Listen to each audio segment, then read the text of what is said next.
आइए हम लोग ईश्वर को धन्यवाद दें। आज हम लोग जैसे ही वचन की घोषणा करने के लिए यहाँ पर एकत्रित हुए हैं और वचन को सुनने के लिए एकत्रित हुए हैं, हम प्रभु की आशीषों से भर जाएं, क्योंकि प्रभु हम सबको प्यार करता है, प्रेम करता है और कभी भी हमें अकेला नहीं छोड़ता। आइए थोड़ी देर हम अपनी आँखों को बंद करें और प्रभु की उस कुर्बानी को याद करें जो प्रभु ने हम सबके लिए दी है, जो प्रभु ने अपने आप को हमारे लिए कुर्बान किया है, उसका हम लोग स्मरण करें। मैं कौन हूँ मेरे लिए तू क्रूस पे चढ़ा, सृष्टि को बचाने बलिदान तूने दिया। मैं कौन हूँ मेरे लिए तू क्रूस पे चढ़ा, मैं ही गुनाहों से दूर तुझसे हुआ, माना न तेरी बातों को, दुख तुझे हुआ। आया इस जहां में तू प्यार मुझसे किया, सृष्टि को बचाने बलिदान तूने दिया। मैं कौन हूँ मेरे लिए तू क्रूस पे चढ़ा, दोस्ती का हाथ तूने मेरी तरफ बढ़ाया, दूर फिर भी जाता रहा, वापस लौट के न आया। मेरा साथ न छोड़ा तब भी मैंने दर्द दिया, सृष्टि को बचाने बलिदान तूने दिया। मैं कौन हूँ मेरे लिए तू क्रूस पे चढ़ा। प्रिय भाइयों तथा बहनों, ईसायास नबी के ग्रंथ में हम लोग पढ़ते हैं 49 अध्याय 8 से 15 वाक्य में प्रभु कहते हैं, मैं उपयुक्त समय में तुम्हारी सुनूंगा, मैं कल्याण के दिन तुम्हारी सहायता करूंगा। मैंने तुमको बनाया है और अपने विधान की प्रजा नियुक्त किया है। मैं भूमि का उद्धार करूंगा और तुम्हें उजाड़ प्रदेशों में बसाऊंगा। और प्रभु हमें कहते हैं, मुक्त हो जाओ, मेरे सामने आओ। और प्रभु चाहते हैं कि हम उनकी दृष्टि के सामने रहें, कभी भी हम प्रभु से दूर ना हो जाएं। और प्रभु ये भी कहते हैं कि मैं तेरा कल्याण करूंगा। और प्रभु कहते हैं कि मैं तुम्हें कभी भी छोड़ूंगा नहीं, और मैं तुम्हें प्यार करता हूं, मैं कभी भी तुम्हें भुलाऊंगा नहीं।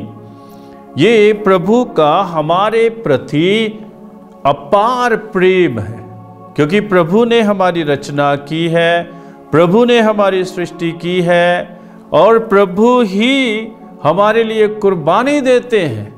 ताकि हम लोग बच जाएं, हमारा उद्धार हो जाए, ताकि हम मुक्ति प्राप्त करें, ताकि हम प्रभु के पीछे पीछे चलते हुए अनंत जीवन प्राप्त करें।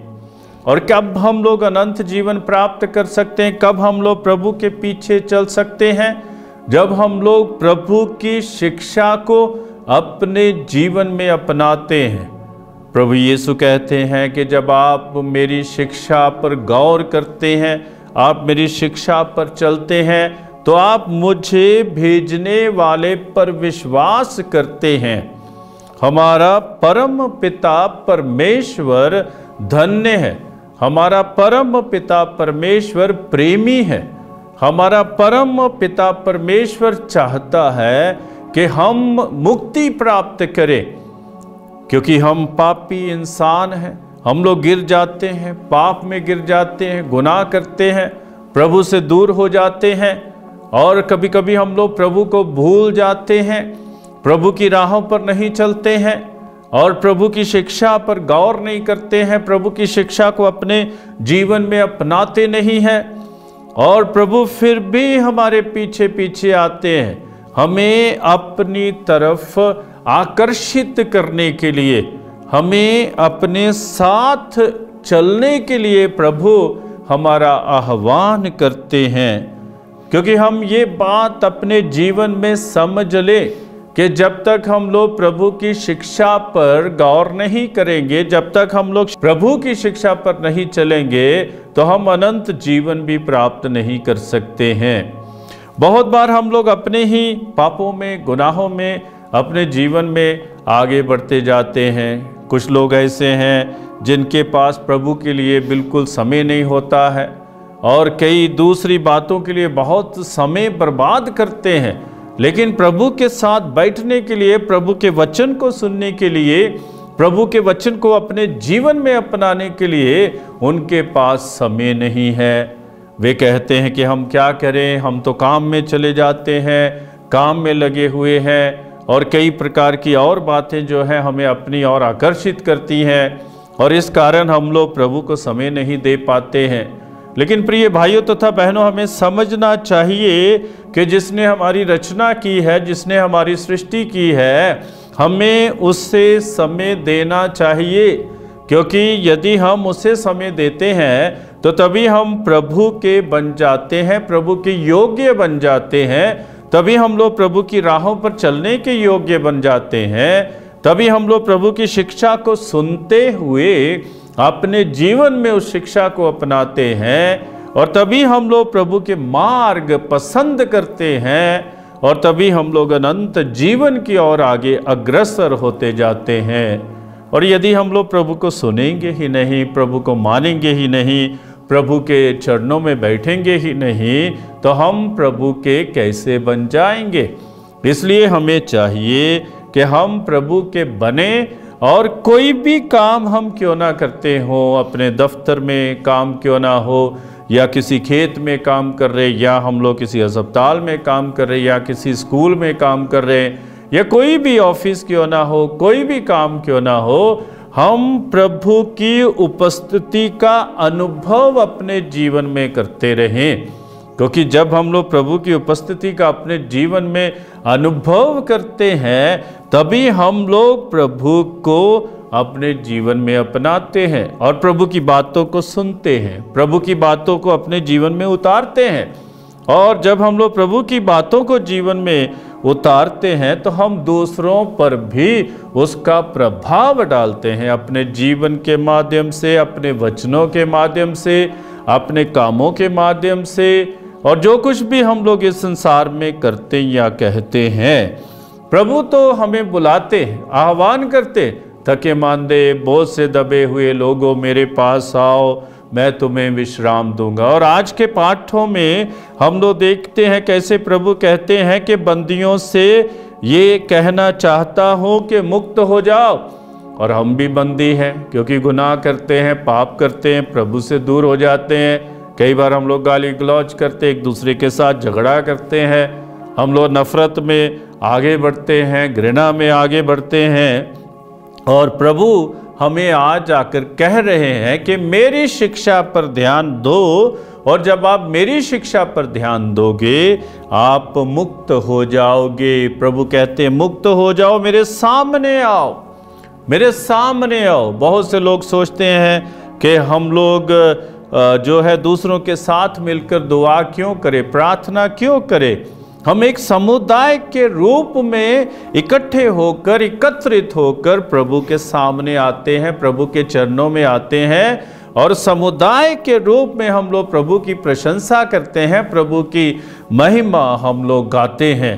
तो इसलिए प्रभु के सामने हम आए, और प्रभु कहते हैं कि जब आप मेरे सामने आते हैं तो मैं तुम्हारे साथ साथ चलूंगा। जब आप मेरे सामने आते हैं तब आपके जीवन में आनंद पैदा होगा। जब आप मेरे सामने आते हैं तब आपके जीवन में उल्लास पैदा होगा। जब आप मेरे सामने आते हैं, मेरी उपस्थिति में चलते, मेरी हजूरी में चलते हैं, तो आप मेरी कृपा के पात्र बनते हैं। तो इसीलिए हम प्रभु के सामने आ जाएं, अपने गुनाहों को, बीमारियों को, रोगों को, पापों को पीछे छोड़ते हुए हम प्रभु के सामने आ जाएं, और प्रभु यीशु जिसको पिता ईश्वर ने संसार में भेजा है उसकी शिक्षा पर अमल करें। और जब हम लोग उसकी शिक्षा पर अमल करेंगे तो तभी हम लोग प्रभु को पहचान पाएंगे, प्रभु को जान जाएंगे, तभी हम लोग पिता ईश्वर को भी जान जाएंगे। क्योंकि प्रभु यीशु कहते हैं कि जब आप मुझ में विश्वास करते, मुझे प्यार करते, मेरी शिक्षा को मानते हैं, सुनते हैं, उसके अनुसार चलते हैं, तो आप मेरे भेजने वाले को भी याद करते हैं और उस पर विश्वास करते हैं। तो हमारा विश्वास यही होना चाहिए कि पिता ईश्वर ने प्रभु यीशु को मुक्तिदाता के रूप में इस संसार में भेजा है। मैंने आपके सामने अभी अभी एक गीत गाया। एक दिन मैं बैठा हुआ था और मैंने विचार किया कि मैं एक इंसान हूँ और मुझे प्रभु प्यार करते हैं, कितना प्यार करते हैं, और प्रभु ने मेरे लिए अपना बलिदान दिया है। प्रभु ने अपने प्राण न्योछावर मुझे बचाने के लिए कर दिए हैं। तो मैंने विचार करना शुरू किया कि मैं कौन हूँ, मनुष्य कौन है, मनुष्य कौन है कि जिसके लिए प्रभु यीशु इस संसार में आते हैं, बचाने के लिए आते हैं। हम पढ़ते हैं उत्पत्ति ग्रंथ में कि मनुष्य तो प्रभु के समरूप बनाया गया था, उसके समान बनाया गया था, उसके जैसा बनाया गया था, लेकिन पाप के कारण हम प्रभु से दूर हो गए। और जब पाप के कारण हम प्रभु से दूर हो गए तो हमने अपने उस रूप को भी खो दिया जो प्रभु ने हमें शुरू में प्रदान किया था। उस रूप को फिर बचाने के लिए, फिर उसका नया निर्माण करने के लिए प्रभु इस संसार में आते हैं और अपनी कुर्बानी देते हैं हम सबके लिए, ताकि हम उनकी तरफ आकर्षित हो जाएं, ताकि हम लोग उनके वचनों को अपने जीवन में अपनाएं, ताकि हम उनके वचनों को दूसरों तक पहुंचाएं, और जो भी उनके वचनों को सुने, जो भी उनकी शिक्षा पर गौर करे और संकल्प ले कि मैं प्रभु का हो जाऊंगा, तो हम अनंत जीवन प्राप्त करते हैं। तो हम बार बार वचनों पर मनन चिंतन करें। ये वचन जो आज हमने पढ़े हैं बहुत ही अच्छे वचन हैं कि मैं उपयुक्त समय में तुम्हारी सुनूंगा, मैं तुम्हारी सहायता करूंगा, मैं तुम्हें सांत्वना दूंगा, और मैं तुम्हें अपनी प्रजा बनाऊंगा, और मैं तुम्हें उल्लसित करूंगा, मैं तुम्हें आनंदित करूंगा, और मैं दीनहीन लोगों पर दया करूंगा। हम सब दीनहीन हैं। कोई भी प्रभु के सामने खड़ा होकर ये नहीं कह सकता है कि मैं पापी नहीं हूँ। कोई भी प्रभु के सामने खड़ा होकर ये नहीं कह सकता कि मैं गुनाहगार नहीं हूँ। हम सब ने पाप किया। वचन भी हमें बताता है कि कोई भी निर्दोष नहीं है, हम सब दोषी हैं, हम सब दोषी हैं। कैसे दोषी हैं? हम दिन प्रतिदिन एक दूसरे के प्रति निंदा के भाव रखते हैं, कई बार चोरी के भाव रखते हैं, और कई बार हम लोग घृणा के भाव रखते हैं, हम लोग प्रेम नहीं कर पाते हैं, शांति से एक दूसरे के साथ रह नहीं पाते हैं, और तब हम देखते हैं कि हम प्रभु से दूर हो जाते हैं, हम प्रभु से दूर हो जाते हैं। इसलिए प्रभु के नज़दीक आए, प्रभु के सामने आए, और प्रभु हमें कहते हैं, क्या स्त्री अपना दूध मुहा बच्चा बुला सकती है? क्या वह अपनी गोद के पुत्र पर तरस नहीं खाएगी? यदि वह बुला भी दे तो भी मैं तुम्हें कभी नहीं बुलाऊंगा। तो यही प्रभु का आश्वासन है कि मैं तुम्हें कभी नहीं छोड़ूंगा, मैं तुम्हें कभी नहीं बुलाऊंगा। इसके लिए हमें उनके चरणों में आने की आवश्यकता है।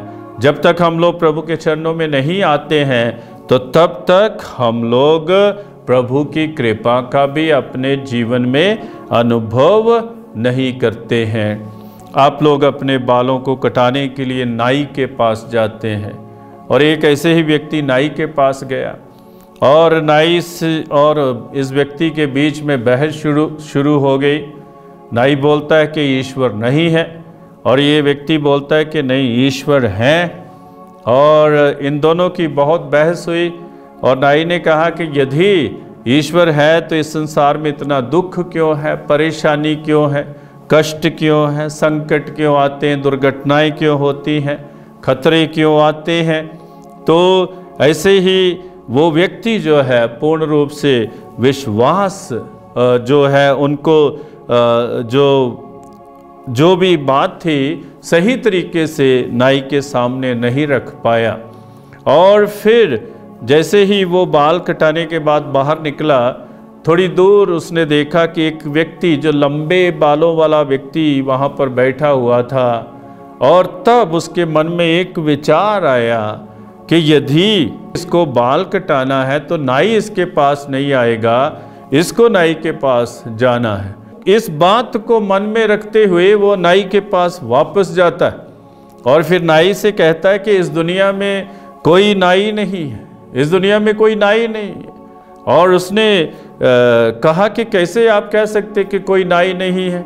और फिर उसने कहा कि मैं आपके सामने हूँ, मैंने अभी अभी आपके बाल काटे और मैं ही नाई हूँ। और उसने कहा कि नहीं, यदि आप नाई हैं तो फिर वो व्यक्ति के इतने लंबे बाल क्यों है, उसके बाल कटने चाहिए। और नाई ने कहा कि यदि उसको बाल कटाना है तो उसको मेरे पास आना पड़ेगा। तो इसलिए फिर इस व्यक्ति को भी बात जो है उसकी समझ में आ गई, और उसने कहा कि यही बात है, हम दुख में हो, परेशानी में हो, कष्ट में हो, दुर्घटना में हो, हमें ईश्वर के पास जाना चाहिए। ईश्वर के पास जब जाएंगे तो ईश्वर के पास हर जवाब है, हर उत्तर है, हर हल है, हर समाधान है, किसी भी बात का समाधान है। तो हमें ईश्वर के पास जाना। तभी तो प्रभु कह रहे, मुक्त हो जाओ, मेरे सामने आओ, छिपे क्यों हो, छिपे क्यों हो, मेरे सामने आओ। और जब हम लोग प्रभु के सामने जाते हैं, जब हम लोग प्रभु के चरणों में उपस्थित हो जाते हैं, तो हमारा जीवन भी बदलता है। हम में से बहुत लोग प्रभु से भागते हैं, प्रभु से बहुत दूर हो जाते हैं, दूर चले जाते हैं। और क्योंकि वो दूर चले जाते हैं, इसलिए वे प्रभु का अनुभव भी अपने जीवन में नहीं करते हैं। इसलिए हम प्रभु की बातों पर ध्यान दें और प्रभु के सामने आ जाएं। प्रभु तो पुकारते हैं, मैं कल्याण के दिन तुम्हारी सहायता करूंगा। प्रभु हमारी सहायता कैसे करेंगे? जब प्रभु हमारी सहायता करते हैं तो हम प्रभु से बहुत दूर हो जाते हैं, और प्रभु की बातों को हम लोग सुन नहीं पाते हैं। अपने पापों के कारण, अपने गुनाहों के कारण हम लोग प्रभु से दूर हो जाते हैं। इसलिए हम गुनाहों को छोड़ें, पापों को छोड़ें, और प्रभु के चरणों में हम लोग आ जाएं। हम लोग प्रभु के वचनों पर विश्वास करें कि मैं तुम्हें कभी भी छोड़ूंगा नहीं, मैं तुम्हें कभी भी भुलाऊंगा नहीं। तो इसलिए हम प्रभु के चरणों में आए और प्रभु यीशु पर विश्वास करें। और प्रभु यीशु कहते कि मैं तुम लोगों से कह देता हूँ, पुत्र स्वयं अपने से कुछ भी नहीं कर सकता, वो केवल वही कर सकता है जो पिता को करते देखता है। जो पिता करता है वही पुत्र भी करता है।